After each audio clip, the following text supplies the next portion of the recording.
girdimi čia. Taip pat ta aplinka ir visi tie aksesuarai, kurie čia yra, ir taip pat kuria ypatingą multimedialinį pojūtį. Tačiau šiandieną aš nenorėčiau kalbėti vien tik apie multimediją, nes kadangi susimastęs, kas tai yra multimedija, aš pajutau, kad iš principo tai nėra ką apie ją pasakyti. Nes multimedija tai toks dalykas, kuris supa mus nuo pat mūsų gimimo pirmo riksmo iki pat mirties, o visa žmonija nuo pat jos gimimo iki jos būsimo susinaikinimo ir visą mūsų pasaulį ta multimedija supa ir veikia nuo pat šios visatos atsiradimo turbūt pirmosios sekundės. Kaip jinai sąveikauja su žmogumi, su aplinkai pati, su savimi, su savo komponentais, nes multimedija, kaip jau pats tas žodis sako, tai yra tokia įvairialypė, kiekybiškai apibrėžta terpė. Apie tai aš norėčiau pasidalinti kažkokiais savo pamastymais, kurie gimė santykiaujant ir sąveikaujant tiek su multimedijiniais menais, tiek su mūsų šito visų multimedijinių gyvenimu. Taigi pradėsiu. Čia turiu tokį santrauką, tokių, žinot, chaotiškų tokių įvairių tezių, kuriamis remdamasis, kad nenuklyščiau labai kažkokias šalikelės ir bandysiu kažką jums kalbėti, o jūs galbūt kažkokiomis tai srovėmis ir mintimis mane palaikysite arba sustabdysite. Taigi, valstietis naudojosi šaltiniu savo laukų laistymui. Vandenį jis tampė pačiu primityviausiu būdu – rėčką. Tai pamatęs vienas praeivis paklausė, kodėlgi tau neišsikasus šulinio ir nepasistačius gervės? Ir jėgų sutaupytum, ir darbų daugiau nuveiktum. Valstietis atsakė, žinau, tai būtų lengviau ir greičiau. Štai todėl to ir nedarau. Bijau, jog pasitikėdamas išradimu, tapsiu mašinos vergu. O tokia vergystė skatina neveiklumo ir tinginystės įprotį. Štai šita trumpa priča iš Čuansi veikalo, man atrodo, puikiausiai iliustruoja žmogaus santykį ne tik su multimedija, kuri yra iš esmės dabartinė multimedija, meninė, iš esmės naujųjų technologijų ir techninės revoliucijos loginė tąsa. Tačiau ir patį žmogaus santykį su bet kokiu įrankiu arba su bet kokiu techniniu aparatu arba mašina. Ir man atrodo, kad pradedant kalbėti apie multimediją, mes turime apibrėžti tą žmogaus santykį ir tai, ką jam duoda įrankis ir ką įrankis arba mašina šiuo atveju iš jo atima. Mes be abejo šiandien linkę kažkaip besąlygiškai garbinti viską, kas susijęs su technologijom arba su technika. Visa mūsų aplinka yra tiek technologizuota, technikizuota, kad atrodo, kad be šito aspekto mūsų būtis yra kaip lyg ir nepilna vertė, ne visa vertė, taip teisingai tariant, ir kaip ir kelio atgal nėra. Ir iš tiesų yra taip, kelio mūsų socialiniam gyvenime, socialiniai terpė ir meniniai kūrybai atgal kaip ir nėra. Tačiau žmogus yra ne vien tai, kuom jisai ir kaip sąveikauja su aplinka. Žmogus kažkuria prasme yra ir pats kaip ir daiktas savyje, savotiškas toks kantiškas noumenas, kuris pats individualiai, subjektyviai išgyvena viską, kas vyksta tiek jo aplinkoje, tiek viduje ir įvairius derinius šitų santykių, kadangi mes kaip asmenys esame veikiami aplinkos ir patys kaip asmenys aplinką veikiame. Dėl to visi šitie santykiai yra labai svarbus apibrėžiant tą ryšį mūsų su visom tom techniniam priemonėm, kurios vėliau ir padeda mums daryti, kurti ir tame tarpe ir multimedijinį meną.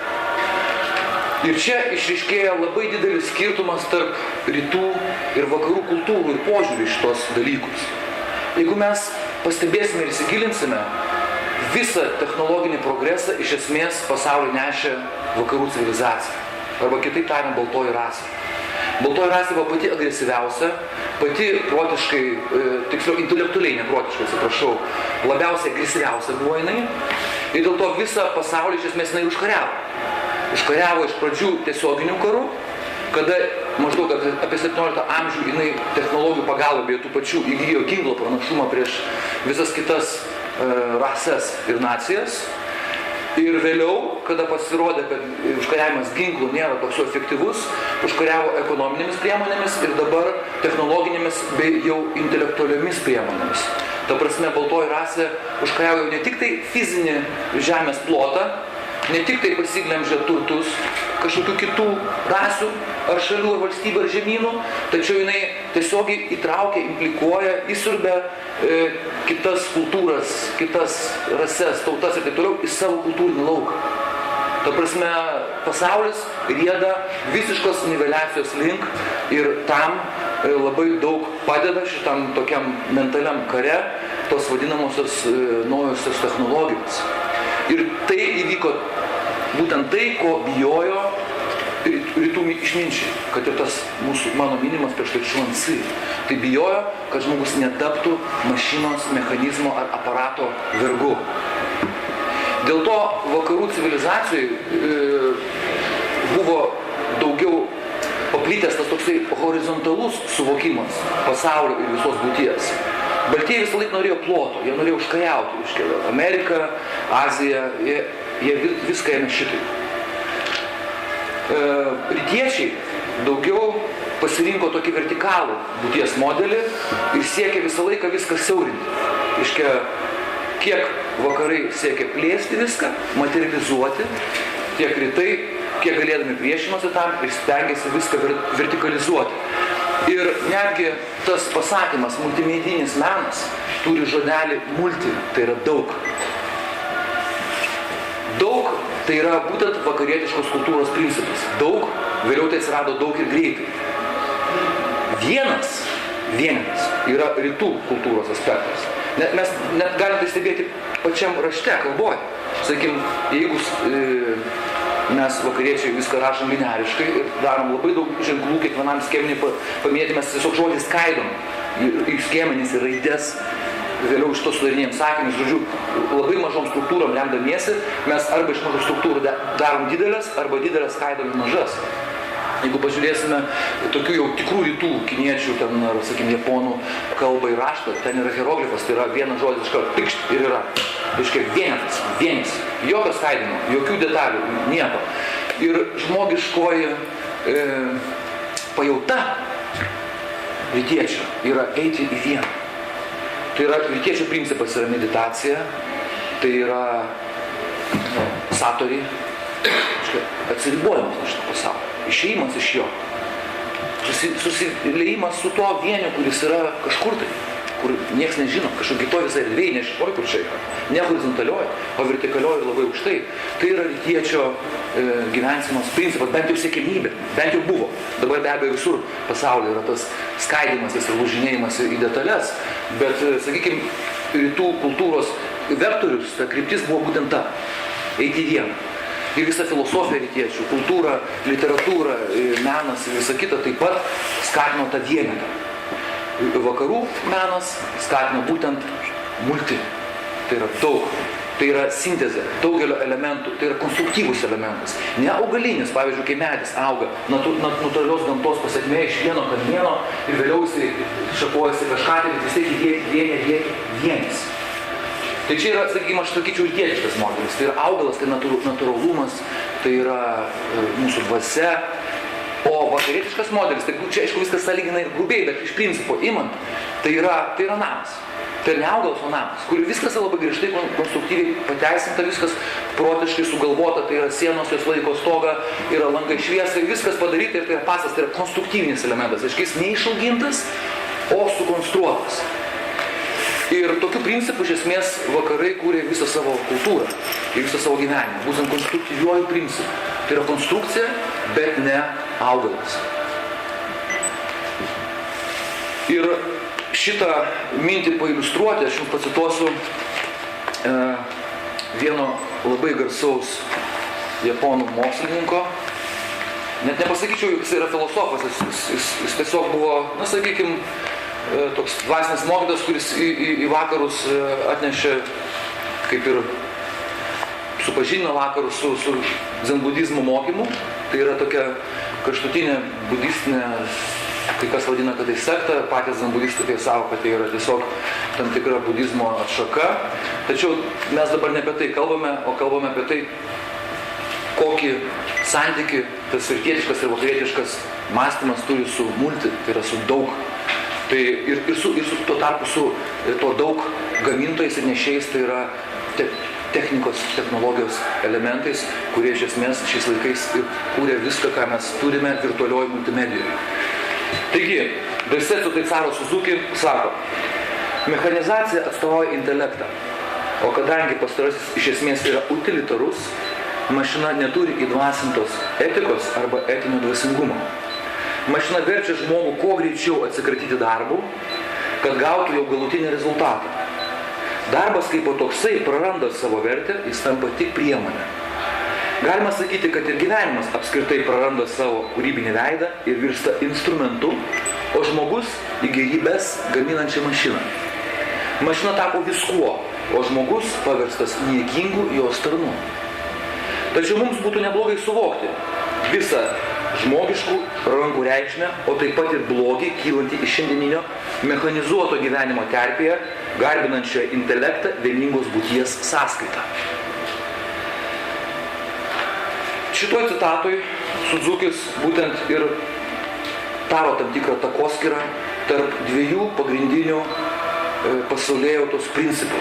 Tai yra intelektualinio racionalaus, kurie atstovauja visą mūsų technologinę kultūrą, techninę kultūrą, ir to dvasinio vienetinio, į kurį remiasi apskritai mūsų visa būtis ir mūsų visa egzistencija. Ir todėl, perkeliant šitą problemą į meno terpę, manau, kad visą laiką yra lengvesnis kelias yra būtent intelektualių protinių būdų įvaldyti tam tikras naujas technologijas ir tokiu būdu kurti, sakykime, meno kūrinius, negu bandyti keisti save patį ir įgyti tam tikros jėgos ir energijos, kad tavo kūryba nebepriklausytų iš viso nuo jokių apskritai priemonių. Kad netgi galbūt nereikėtų nei žodžio, nei pieštuko, apskritai nieko, bet tu vis tiek būtum kūrybinė asmenybė ir net yra sakoma, kad tas žmogus, kuris iš tikrųjų pasiekė didelį tobulumo laipsnį, jam nereikia nei rašyti knygų, nei tapyti paveikslų, nei kurti muzikos. Jis apskritai savo jau būtimi atlieka pačią tą esmingiausią, dieviškiausią kūrybos paskirtį. Tačiau vis dėlto persikeldami atgal į tokį žemiškesnį lygmenį, žemiškesnės kategorijas, galima pasamprotauti, kaip vis dėlto technologijomis kūriamas menas ir iš dalies multimedija veikia mus ir kur jinai mus veda. Kaip aš šią paskaitą sąlyginai pavadinau, ar į pražūtį, ar į išganymą. Tai grubiai tariant, tai primityviai, sakykim, bet kartu ir labai svarbiai, nes tokius klausimus iš tiesų dera kelti šiame laikotarpyje. Tai pagalvojus apie tai, mes turėtume pripažinti, kad multimedija, kaip jau minėjau, turbūt vienas iš seniausių menų yra, nes kai tik žmogus ėmė kažką tai daryti, jis pradėjo daryti tai multimediališkai. Nes jeigu įsivaizduotume pirmykštį žmogų, jis niekad negalvoja, kad jisai tai dainuoja, sakykime, tai šoka atskirai, tai eilėraštį sako ar kažką panašiai. Viskas kažkokia buvo vienovė. Tas ritualas, kuris vykdavo, jisai buvo būtent samplaika visų įmanomų meninės raiškos būdų prieinamų tuometinėmis tomis rankinėms technologijoms. Tai yra, jeigu pirmykštis žmogus atlikdavo ritualą, tai jis tuo pačiu metu ir šokdavo, tai jau judesio menas, jis tuo metu dainuodavo, giedodavo, tai jau muzikos menas, balso menas. Jisai tuo metu giedodavo kažkaip tekstą, tai jau yra poezija. Jisai tuo metu būdavo kažkaip apsirengęs kažkokiais tai specialiais ritualiniais drabužiais, tai vėl dar viena medija. Tas žmogus paprastai šokdavo aplink kažkokį tai stabą ar aplink kažkokį totemą, kuris jau buvo dar viena medija, tai yra skulptūra. Jeigu tas totemas nudažytas, tai jau yra ir tapybos elementas. Paminėkim dar laužo šviesas, kas dažniausiai vykdavo prie laužų ir susidarančių šešėlius, tai jau yra savotiški tuometiniai šviesos efektai. Dar priskaičiuokime tokią vieną mediją, kuri net neįeina į šiuolaikinės tos oficialios virtualios multimedijos oficialų apibrėžimą, kur yra stabilus judantis vaizdai, tekstas, garsas ir interaktyvūs elementai, ar ne? Tai yra kvapai. Nes lauže buvo deginamos specialios malkos, specialūs augalai, kurie suteikdavo tam tikrus kvapus. Reiškia, kurie taip pat nuteikdavo tą giminę, tą gentį ar kažkokį tai bendruomenės elementą į kažkokį tai ne čia esantį būrį. Tai yra multimedija, kas įdomiausia, nuo pat pradžių buvo skirta tam, kad perkelti žmogų iš šio pasaulio į visai kitą lygmenį, tiksliau ne perkelti, o pakylėti, aš pasakyčiau. Kad žmogus pamirštų šitą realiją. Kai mes gyvenam šitoj kasdienybėj, kur mes turime daug rūpesčių, mes gyvenam labai įtemptoj proto būklėj. Ir pirmykštis žmogus pagal tuometinį gyvenimo charakterį taip pat gyveno labai įtemptoj proto būklėj. Jam kiekvieną dieną reikėjo medžioti, reikėjo surasti kažkokį tai gyvūną, reikėjo jį nukauti, kas buvo automatiškai susijęs su rizika. Jis gyveno pastoviam stresą taip pat, kaip ir mes šiandien. Ir kad tą stresą nuimti, kad jį neutralizuoti, tam egzistavo iš esmės multimedija. Tai yra ritualas. Ir kiekvienas svarbesnis gyvenimo įvykis tuo metu buvo palydimas tuo ritualu.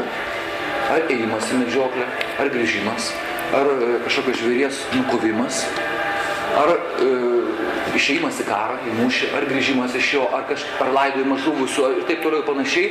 Viskas buvo palydima tos ankstyvosios multimedijos. Tačiau multimedijos tada niekas nesuvokė kaip meno. Iš vis meno tai nebuvo, tada tokios sąvokos iš viso. Kas yra menas? Tas žodis yra kas? Menas yra kas yra menama. Kas yra iš tikrųjų netikra. Kas yra iskustvo. Menas šis kaip tokio šis nėra, jeigu taip atvirai pasakius. Tai yra vizija, tai yra iliuzija, kurią mes patys garbiname ir susikūrėm savo kaip kažkokį tai stabą. Bet iš tikrųjų, menas tai nėra realybė. Menas egzistuoja tik tai mūsų galvose iš tikrųjų. O pirmykštis žmogus tokio mąstymo neturėjo. Jam visą tai, ką mes dabar vadinam pirmykščių menų, buvo realybė iš principo paėmus. Tai buvo jo gyvenimo neatsiejama dalis, kurią jisai besąlygiškai tikėjo. Ypatingai stagnadysės laikotarpį. Tai netgi kiekvienas daiktas buvo įdvasintas ir sugyvintas. tą mes visi puikiai žinome. Dėl to šita multimedija, kuri dar tada nebuvo meno multimedija, bet jau buvo tiesiog nepamainoma palydovė tuometinio žmogaus. Ir galime stebėti tą momentą, kada pamažu tas ėmė virsti į meną. Tai pamodeliuoti šitą situaciją. Aš tai modeliuoju šitą dalyką labai, sakykime, paprastai, netgi primityviai, bet manau, kad kažkuria prasme gal grūdelis tiesos tame yra. Iš socialinio taško tai kalbant, tai įsivaizduokime, sakykime, pirmykštį kažkokį tai, bendruomeninį kažkokį elementą, kažkokią tai grupę žmonių, kažkokią bendruomenę, kuri atlieka visus šitos dalykus, apie ką aš kalbėjau, tai yra visus ritualinius multimedijinius aktus. Ir yra gentyje vienas, sakykime, žmogelis, kuris gamina, sakykime, pavadinkim, sakykime, šiuo atveju tos totemus, ar tos stabus. Ir jis jos gamina tiek tobulai ir taip gerai, kad gentainiai atėję pažiūrėti į tų stabų, tiesiog nustemba. Galvoja, kaip sugebėjo tai padaryti? Tiesiog mes matom šitą totemą ir iškart mums sukyla visos religinės mintis ir mes tiesiog iškart griuvom kniūkštį prieš šitą daiktą, nes jis taip mus įspūdingai paveikia. Gal tu gali padaryti tokį dar vieną? Ir meistras padaro dar vieną tokį dalyką. Po to ateina, sakykime, dar vienas bendruomenės narys ir sako, o tu gali man padaryti tokį, mažesnį mažiuką, bet man asmeniškai tokį daikčiuką. Aš irgi noriu turėti savo palapinę ir kas kartą, reiškia, pajusti tą nepaprastą dvasios pakilimą, kokį aš jaučiu, kada mes su visa gentim šokame ritualinį šokį aplink tavo pagamintą totemą. Gerai, jis sako, pagaminsiu ir tau. Ir staiga žmogus nejučia pajunta, kad jisai tampa savotišku tokiu garbinimo objektų savo bendruomeniai dėl to, kadangi jisai kažką tai moka daryti labai gerai. Šiuo atveju, atsiribojant nuo kitų veiklos sričių, tai jisai labai gerai daro menam objektą, tai yra meną. Kas atsitinka? Žmogus nejučia pasidaro menininku. Jau jam tada šito objekto kūrimas jau nebėra religinio proceso dalis, sakykim taip. Bet tai yra tiesiog grožio kūrimas, tai yra tiesiog gražu. Jam tai yra gražu ir jis tai gali pradžiuginti savo gentainius. O jeigu dar gentainė jam už tai atneša, sakykim, kokio nors sumedžioto lokio leteną, ar ten, sakykim, elnio šonkaulį kažkokį tai mėsingą ar kažką, tai iš vis gerai. Ir galim stebėti, kaip keičiasi visa žmogaus psichologija, kada jo veikla įsiveržia materialaus atlyginimo aspektas. Kada jis pajunta, kad jis už kažką tai gali gauti materialų atlygį, konkrečiai už kažkokį savo darbą. Iš esmės, tada nusiveržia tokia kreivė. Tokia net ne kreivė, bet tokia, sakykim, triguba pozicija. Pirmiausia, tai žmogaus būtyje yra idėja, tai yra tikėjimas, tai yra, sakykim, religija, tai visa tai, kas yra nekainuoja, kas yra už dyką. Vėliau, kai šitas aspektas įsivysto ir pradeda, pasak vieno žmogaus, kuris labai gražiai pasakė, degraduoti į kultūrą, reiškia, religija degraduoja į kultūrą, tada atsiranda būtent menas, atsiranda poezija, atsiranda dailė, atsiranda muzika, kurią mes gėrimės. Menas iš esmės atsiranda tada, kada mes pradedam kažko tai gerėtis. Ir mes suprantam, tai yra gražu. Tada atsiranda menas. Kol mes į tą objektą žiūrime ir jo tikime ir jį garbiname, tol tai mums yra ne menas, tai mums yra realybė. Tegul tai bus stabas, tegul tai bus kryžius su krucifiksu, kas nori, bet tai mums nėra menas. Kol mes to dalykų tikime. Kai mes grožimės, visas šitas dalykas tampa menu.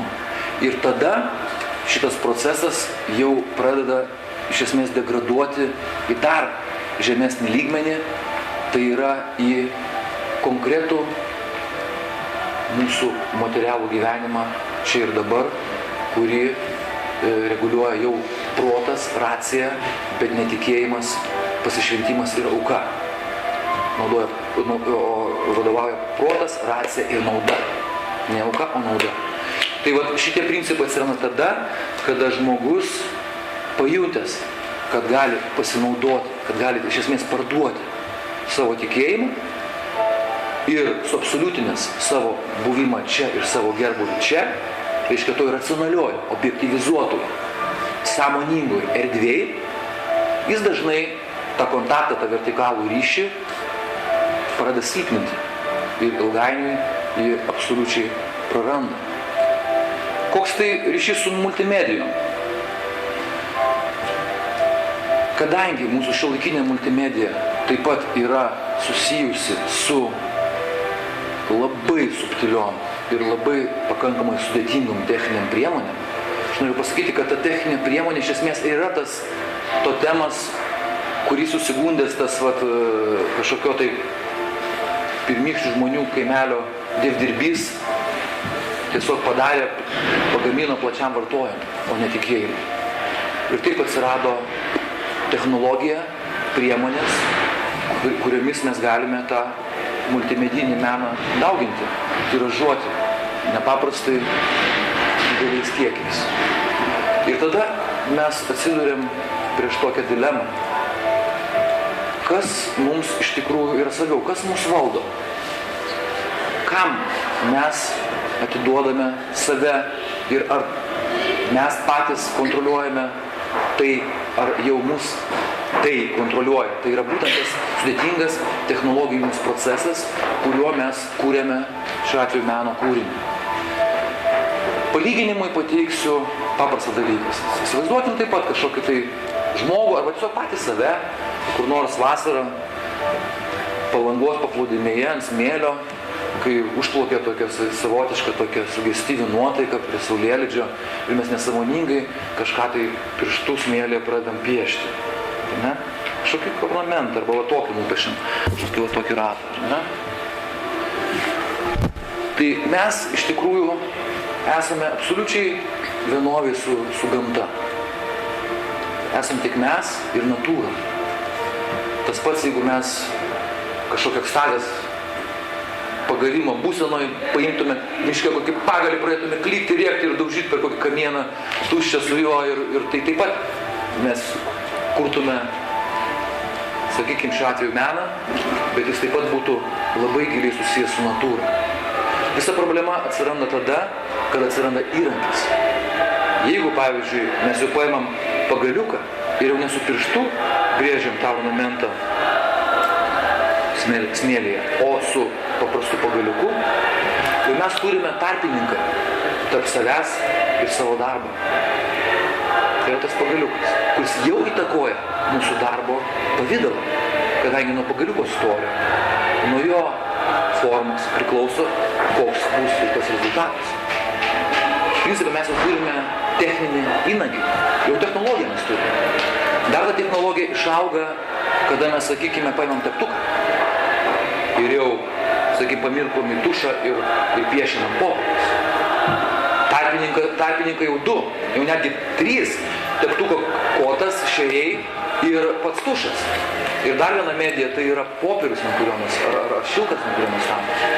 Tai yra atsirado tarp mūsų rezultato meninė ir mūsų atsirado jau kelia pakopė grandinė. Iškai rezultatas jau nuo mūsų intymios erdvės jau yra nutolintas. Atsiranda spalvos, dar sudėtingiau. Ir taip panašiai ir taip toliau. Žodžiu, kuo daugiau atsiranda tarpininkų tarp mūsų kūno, mūsų sąmonės ir mūsų veiklos rezultato, tuo mes atitolinam save nuo pačio to rezultato. Ir tuo mums sunkiau tą tarpinę grandį valdyti. Sakykime, jeigu mes dar tušą teptuką suvaldom, mums reikia tik suvaldyti įrankį ir tušą, tai jau kai atsiranda spalvos, mums jau reikia suvaldyti visas spalvas ir jų derinius. Nedaug dievė dar atsiranda, sakykime, tolimesniai praktikoje atsiranda jau judantis vaizdas. Jeigu peršoksim tolyn, atsiranda tada techniniai aparatai, tai yra kameros, iš pradžių foto, paskui kino, kurios vėl reikia suvaldyti, dar reikia kitų pastangų ir viso kito. Ir iš vienos pusės technologija reikalaudama šito dėmesio pačiam techniniam aparatui, pačiam tarpininkui, tai tarpiniai grandžiai tarp mūsų ir rezultato, iš esmės tik kitų lazdos galu trinkteli mums ir pasiūlo savotišką išeitį. Ir jums pasako technologija. Tvarkoja. Iš tikrųjų, procesas, kuris yra nuo tavo užmanimo savo darbui ir jo įgyvendinimo, yra labai ilgas. Tačiau, jeigu tu jį valdysi, tau bus toliau labai lengva. Tačiau, jeigu tu įvaldysi tą įrankį ir tą aparatą, toliau, kaip toj mano pirminiai pričoj apie tą valstietį ir gervę šulinį, tau bus labai lengva. Tu tiesiog galėsi lengvai pasiekti savo norimą rezultatą. Iš esmės, kas ir yra technika. Technika tai yra tai, kas padeda mums pasiekti norimą rezultatą. Nesvarbu, kur ta technika bus, ar žemės ūkyje, ar rytų kovos menų, ar krepšinio žaidime. Technika mums padeda pasiekti rezultatą. O technologija tai technikų visuma, kuri mums padeda efektyviai panaudoti tas technikas strategiškai.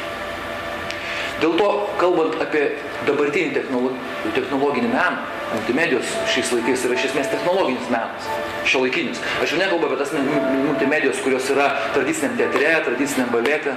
Aš kalbu apie tą multimedinį meną, kuris susijęs su šiuolaikiniam technologijom ir visa ta kompiuterizacija, kuri yra dabar pasaulyje labiausiai paplitusi. Tai būtent šioj plotmėj yra būtent ir tas pavojus, kyla jisai. Kas mus šioj mūsų kūryboje šiame procese valdo? Ar mes valdom technologinį procesą? Ar technologinis procesas valdo mus? Be abejo, technologinis procesas neišvengiamai mus įtakoja. Nes kas tai yra technologinis įrankis, arba, sakykime, technologinė mašina? Tai yra, iš esmės, tam tikrų pasiūlymų blokas. Mes negalim nieko padaryti su ta mašina, kas nenumatyta jos programai. Reiškia, tai, kas siūlo programa, tose ribose mes galime dirbti. Ir taip, kaip ta programa mums siūlo. Automatiškai mes esame, norime, nenorime, vis tiek esame tos technologinės sistemos apriboti. Mes nesame visiškai laisvi. Mes turime neišvengiamai prisitaikyti prie to. Tačiau klausimas yra tai, kiek mes gebame tą visą procesą, tą technologinį procesų tokį visą seką, kiek mes galime ją asmeniškai kontroliuoti, įtakoti ir paskirti savo trokštamiems tikslams. Ir kiek mes pasiduodam pagundai, tiesiog kaip tas valstietis, ko bijojo, tiesiog lengvai ir patogiai siekti savo trokštamų tikslų. Ir čia, man atrodo, priklauso nuo konkretaus menininko, žmogaus pasirinkimo ir gyvenimiškos pozicijos, kaip šitoje situacijoje elgtis. Aš manau, kad dabartinėse edukaciniuose ir visokiuose kitokiuose visuomeniniuose procesuose ir informacinės klaidoj šitiems dalykams labai skiriama mažai dėmesio, tai yra žmogaus nusiteikimui, kaip jisai viduje nusiteikia gyventi savo gyvenimą ir iš dalies kurti. Koks tikslas yra jo tos kūrybos?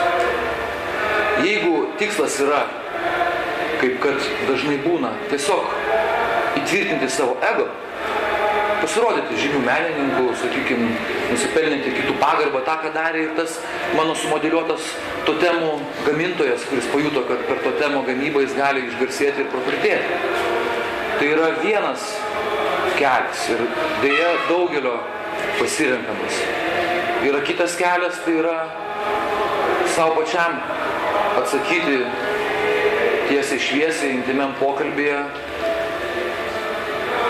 kokie tavo žmogau yra gyvenimo prioritetai. Ir jeigu tu suprasi, kad dirbdamas šio pasaulio lygmenyje, šio pasaulio sąmoningo, to racionalaus pasaulio rėmuose, tu niekada negalėsi pasiekti to, ką žmonės vadina laimę, tada tu turėsi pasirinkti kitą kūrybos kelio variantą. Aš mančiau, toks žmogus, kuris pasirenka kitą variantą, jis dažniausiai galbūt nieko taip ir realiai nepasiekia gyvenime ir galbūt to žmogus net ir niekas ir nežino kaip kažkokio iškilaus menininko. Bet savo esybėje tas žmogus, manyčiau, laimi daug daugiau. Ir jeigu mes žmogaus gyvenimo matą, sėkmės gyvenimo matuotume būtent jo vidinės harmonijos pajautimu ir to jausmu, ką mes vadiname sąlyginai laimę, tai aš įtariu, kad tas žmogus, kuris atsako į šitą klausimą, kur man pasukti, ar tuo lengvuoju keliu ir būti šitoj erdvėj horizontalioj, ar eiti vertikalę, turiu įtarimų, kad tas žmogus, kuris pasirinktų tą vertikalę ir būtent savo paties geležinę atsakomybę už visą tai, kai jis daro su technologiniais įvairiais procesais, kurdamas savo meną. Manau, kad toks žmogus tą vadinamą laimę pasiekti gali žymiai objektyviau ir realiau negu tas žmogus, kuris vis dėlto pasuoja ir pasilieka tik tai šio pasaulio, šio racionalaus, riboto mūsų sąmonės ploto brūzgynę. Sakyčiau taip. Tad nepamirškite kiekvieną minutę, kiekvieną sekundę, kiekvieną savo gyvenimo valandą, kad iš tikrųjų reikia savo šitą klausimą užduoti ir jį rasti savo individualų atsakymą. Nes multimedija ir multimedijinis menas iš tikrųjų yra didžiulis dvasinis ginklas, čia pasakyčiau taip. Jisai gali žmogų ir ištvirkinti labai greitai, turėdamas didelį poveikio arsenalą. Taip pat gali žmogų ir išvesti į tą vertikalę, apie kurią kalbėjau. Tai yra pastebėta jau, kaip minėjau, nuo senų laikų. Ir taip pat kaip senieji šamanai savo gentį vesdavo į vertikalę tenais per multimediją, per vaizdų, garsų tekstų, kvapų ir taip toliau ir panašiai samplaika, lygiai ta pati užduotis menininkui yra iškelta ir šiandien. Ir jis turi labai pagalvoti, kur ta jo multimedija veda. Nes multimedija taip pat gali daryti ir visiškai atvirkštinį variantą. Ir pavyzdžių mes turime labai daug. Paimkim, sakykime, kad ir prastą holivudinį kiną. Paimkim vulgarią popmuziką, tą šou visą, kuris taip pat yra iš esmės multimedija.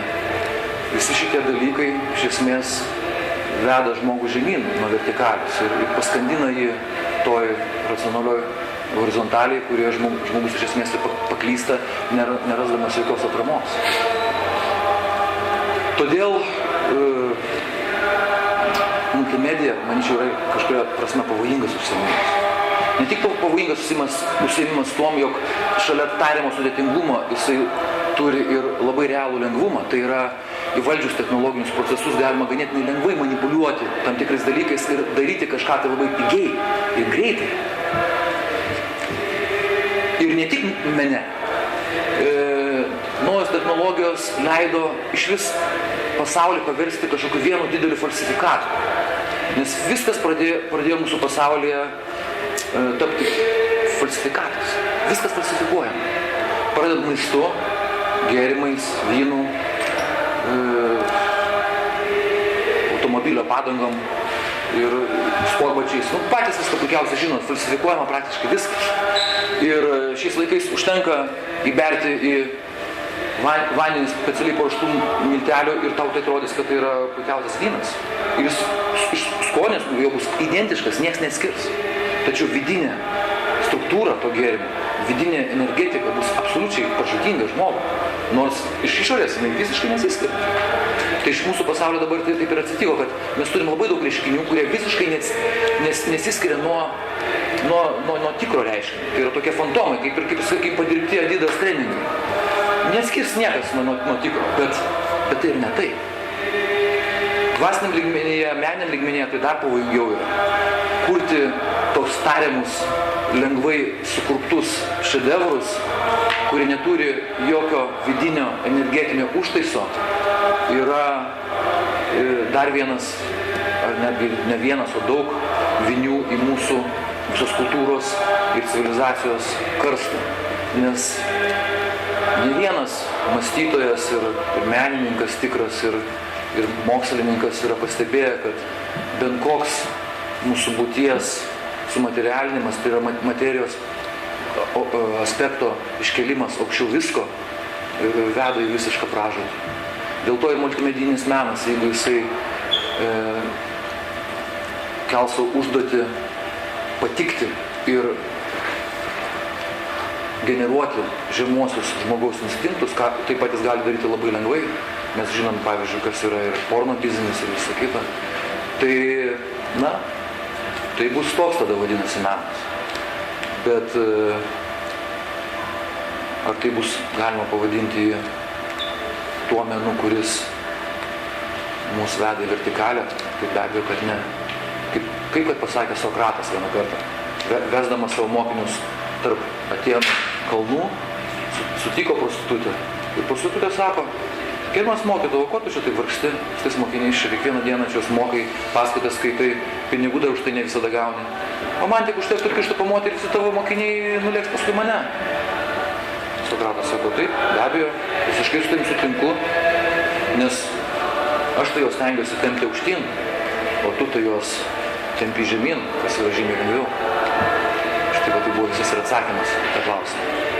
Dėl to, чтобы разрядить обстановку iš jūsų kalbos, kad truputėlį tą mano niūrų pokalbį šiek tiek prablaškyti, truputėlį optimizmo įmesiu. Kūryba tik iš sąmonės, intelekto, proto, satanizmas. Tai pasaulio griuvimas, niokojimas. Nes technologijos reikalauja didelio proto įsikišimo procentų. Tai yra tam, kad valdyti technologijas, mums reikia daug galvoti, palyginti. Jeigu mes, sakykime, kaip sakiau, pirštų brėžioti smėlį, galime net nesusimastydami atsijungę nuo šito pasaulio ir išėję kažkur tai, Tai dirbdami su sudėtingomis technologinėmis priemonėmis, mes nenori turime galvoti, kokį mygtuką kur paspausti, kokią rankenėlę kur pasukti. Ir tai nenori mus pririša prie technologijos objekto, prie šitos veiklos ir prie šito racionalaus operacinio pasaulio, trukdydami mūsų dvasiai spontaniškai išsilieti kažkokiam kūrybiniam riksme. Ir nenuostabu, kaip pavyzdį paminėsiu, jog, sakykime, 2 garsus džiazo pianistai, Chick Corea ir Herbie Hancock, kurie buvo apie 80-mečio vidury labai susidomėję moderniais sintezatoriais. Šiek tokiais klavišiniais instrumentais su labai daug mygtukų, labai daug, reiškia, visokių suktukų ir kurie gali išgauti labai visokiausius keistus, stebuklingus ir niekur gyvenime negirdėtus pasaulyje garsus.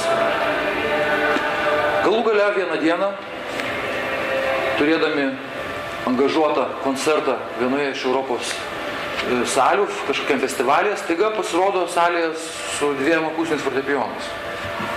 Ir publika visa nustebusi, kaip čia atėjo paklausyti, reiškia, visų tų keistenybių, visų tų blatnybių. O staiga tie 2 senoviniai paprasti fortepijonai, kurie beje irgi yra iš esmės technikos, labai sudėtingos, net be abejo, technikos aparatai. Tačiau, aišku, ne tokie, kokie tie vadinami visokie sintezatoriai. Ir į tai maestrai pianistai sakė savo, kad mes tiek pavargome grodami galvoti apie tai, kur kokį trumblerį sukti, kur kokį mygtuką spausti ir kur ką daryti, kad išgauti norimą garsą, kad mes tiesiog nusprendėme šitą koncertą atsipalaiduoti ir pagroti visiškai laisvai, improvizuoti paprastais 2 akustiniais fortepijonais. Kadangi grojant fortepijonu, jiems nereikia galvoti, nes tai yra dar tokio lygio mašina, kuri atliepia į žmogaus kūrybinį veiksmą nedelsiant. Tai yra, tu spaudi klavišą ir gauni garsą. Tau nereikia suderinti oscilatorių, tau nereikia suderinti filtrų, padaryti krūvą operacijų, kad išgauti tą norimą garsą. Ir dėl to tos operacinės, technologinės veiklos struktūros būtent ir žmogus stabdo nuo to spontaniško kūrybinio proceso. Būtent tas paprastumas dažnai žmogui atveria žymiai didesnės erdvės kūrybai, negu kad didžiausias, plačiausias technologinis aparatas, kas yra didžiulis paradoksas. Kad dažnai paprastu būdu žmogus gali išreikšti žymiai didesnę gelmę savo mene, negu kad naudodamasis labai sudėtingomis priemonėmis. Ir jeigu pastebėtume mes visą mūsų dabartinę pasaulio kultūros padėtį, kad dažniausiai ten, kur naudojamas pažangiausios, didžiausios, sudėtingiausios technologinės priemonės, ten iš tikrųjų, kaip nekeista, meno būna mažiausiai. Prisiminkime tos visus šou, o čia Žaras atvažiuos, čia neužilgo, jis darys beveik tą patį. Žodžiu, iš tikrųjų, lazda apsisuka į kitą pusę ir multimedija, tiek technologija, iš esmės, dar nėra garantas, kad tai iš esmės bus iš tikrųjų esmėje savo dvasiškai sveikas meno kūrinys. Ir pabaigai aš jums pateiksiu labai gražių porą iliustracijų, kurias pasiruošiau. Labai man patiko vieno tokio bioenergetiko, kurį visi vertina ten prieštaringai, bet jisai iš esmės pasakė vieną sakinį, kuris puikiai iliustruoja tą mano norėtą šiame pasisakyme pateikti tą tokią sąlyginę, aišku, negalima nieko absoliutinti, ką sako žodžiai iš tikrųjų. Žodis yra labai grubus įrankis. Bet manau, kad jūs suprasite tą antinomiją tarp kiekybės ir kokybės, proto, racijos ir intuicijos.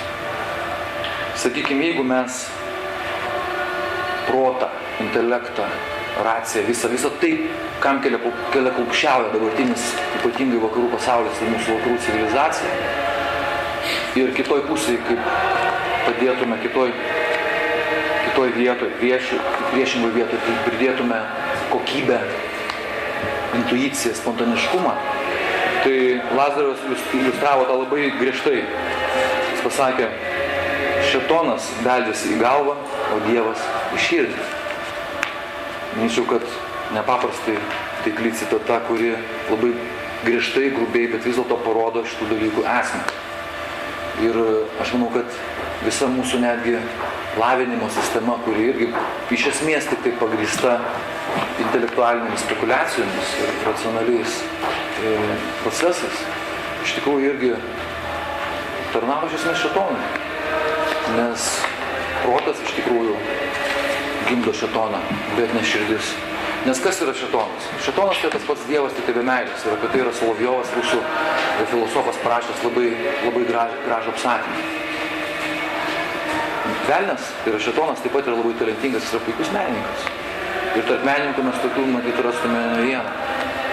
Tačiau jeigu žmoguje nėra širdies, nėra jame ir Dievo. Ir toks žmogus, manau, iš tikrųjų tikro meno kurti ir negali. Dailidė Cin pagamino medinį rėmą varpams. Kuomet rėmas buvo baigtas, visi nustebo. Rėmas buvo toks puikus, lyg jį būtų sutvėrę dievai. Rėmą išvydo valdovas Lu ir paklausė, kokia tavo meno paslaptis? Man kokią paslaptį gali turėti jūsų tarnas, paprastas meistras, atsakė Dailidė Cin. O vis tik šiokią tokią turi. Kuomet jūsų tarnas sumano išpjauti rėmą varpams, jis nedrįsta tuščiai švaistyti savo dvasinės jėgas ir būtinai pasninkauja, kad nuramintų savo širdį. Po 3 dienų pasninko aš išsivaduoju nuo minčių apie pagarbą ir apdovanojimus, postus ir atlyginimą. Po 5 pasninko dienų aš išsivaduoju nuo minčių apie pagyras ir pasmerkimus, meistriškumą ir nemokėjimą. O po 7 pasninko dienų aš pasiekiu tokį dvasios susikaupimą, jog pamirštu save patį. Tada man jau nebeegzistuoja karaliaus rūmai, mano menas užvaldo mane visiškai, o visa, kas blaško mane, nustoja egzistuoti. Tik tada aš einu į mišką ir skverbiuosi į medžių dangišką prigimtį, stengdamasi surasti tobulą medžiagą. Štai tuomet aš įžvelgiu medyje užbaigtą rėmą ir imuosi darbą. O jei darbas nesiseka, aš atidedu jį. Kuomet dirbu, dangiškasis susijungia su dangiškuoju. Argi ne todėl mano dirbinys atrodo lyg Dievo sutvertas. Štai šitam pavyzdį akivaizdžiai Šansi dar kartą mums primena, jog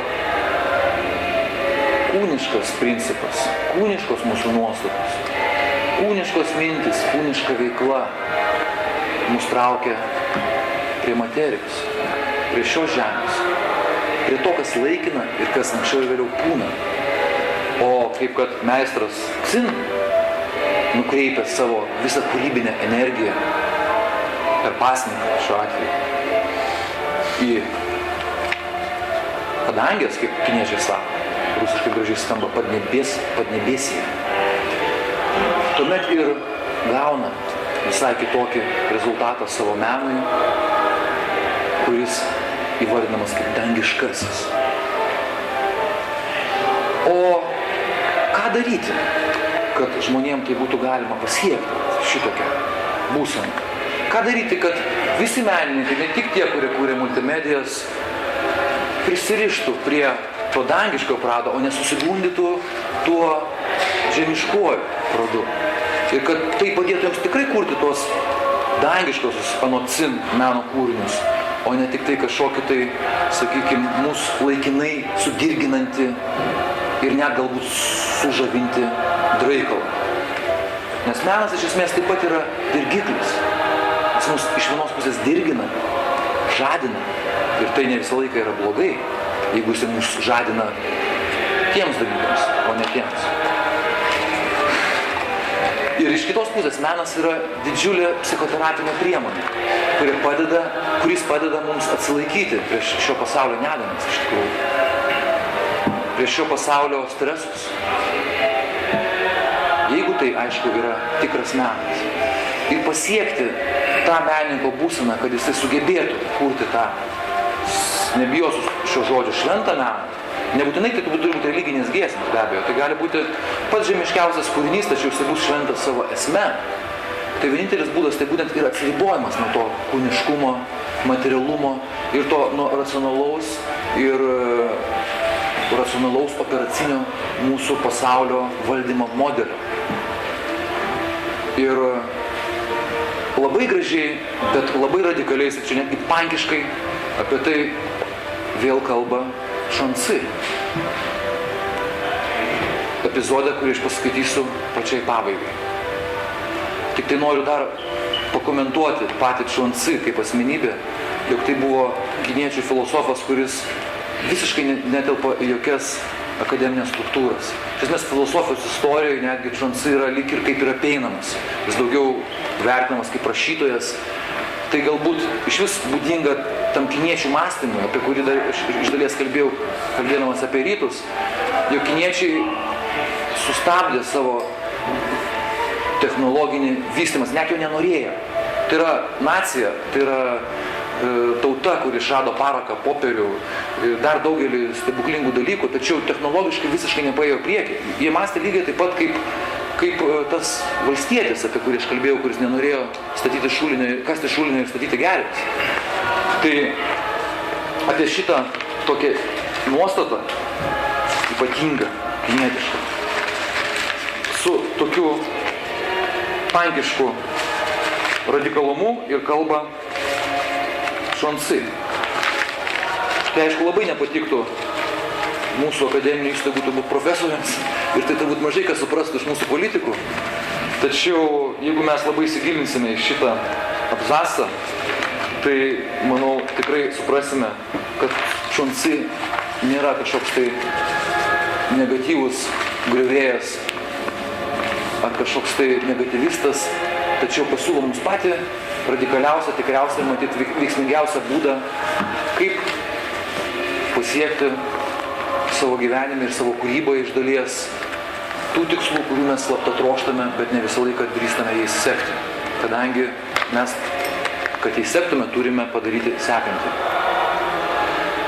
Todėl atsisakykite išminčių, atmeskite žinojimą ir nuožmūs plėšikai išnyks. Išmeskite lauk jaspį. Jaspis yra toks akmuo, kuriam buvo prirašomos, suteikiamos tokios magiškos galios, reiškia, ryžtingumui, jėgai, laimiai pasiekti ir taip toliau. Taigi, išmeskite lauk jaspį, sutrupinkite deimantą ir šalyje nebus smulkių vagišių. Sudeginkite įgaliojimo ženklus ir antspaudus ir liaudis taps paprasta ir atvira širdė. Sulaužykite matuoklius ir sudaužykite svarstyklės ir žmonės nustos varžytis vienas su kitu. Atšaukite išmintingųjų įvestus įstatymus ir tuomet su žmonėmis bus galima kalbėti apie teisingą gyvenimą. Išderinkite muzikos sąskambius, sudaužykite lumsdelius ir kanklės, užkimškite ausis muzikantui Kuanui ir žmonės pagaliau įstengs pasitikėti savo klausa. Sunaikinkite pagražinimus, sumaišykite 5 spalvas, užklijuokite akis, lyčių ir žmonės pagaliau sugebės pasitikėti savo žinojimu. Sudaužykite staliaus kablius ir svambalus, atsikratykite kampainiais ir skriestuvais, sulaužykite meistro čiūjaus pirštus ir žmonės pagaliau sugebės pasitikėti savo menu. Nes pasakyta, didis meistriškumas panašus į nemokėjimą. Nustokite pavydėti Zen ir šį elgesį, užčiaupkite burnas į Anšu ir Modi pasiekėjams, atmeskite pareigą ir žmogiškumą ir gyvybinės jėgos padangėje pagaliau taps vientisos savo slaptingoje gelmėje. Jeigu žmonės pasitikės tik savo regėjimu, pasaulyje nebeliks apakintųjų daiktais. Jeigu žmonės pasitikės tik savo klausa, pasaulyje nebeliks susiviliuojusių reikalais.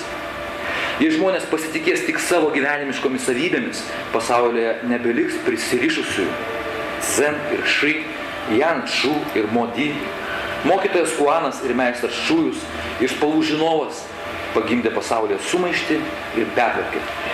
Čia jau įstatymai bejėgiai. Todėl, ką mums atneš multimedijinis menas ir apskritai mūsų žmogiškoji veikla, jau galima kalbėti ir apie tai, ar pražūtį, ar išganimą, priklausys nuo to, kaip ir kiek mes sugebėsime pasinaudoti šis paskutinis Šančių patarimais. Taigi, per pozityvią destrukciją, pas tik tai galima kurti pozityvią konstrukciją. Matyt, yra taip.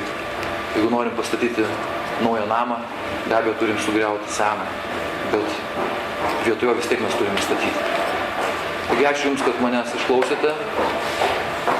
Linkiu Jums visiems gero vakaro, geros kloties ir mokykitės vis dėlto, mokykitės. Kad ir tose esamose universitetuose. Dėkui.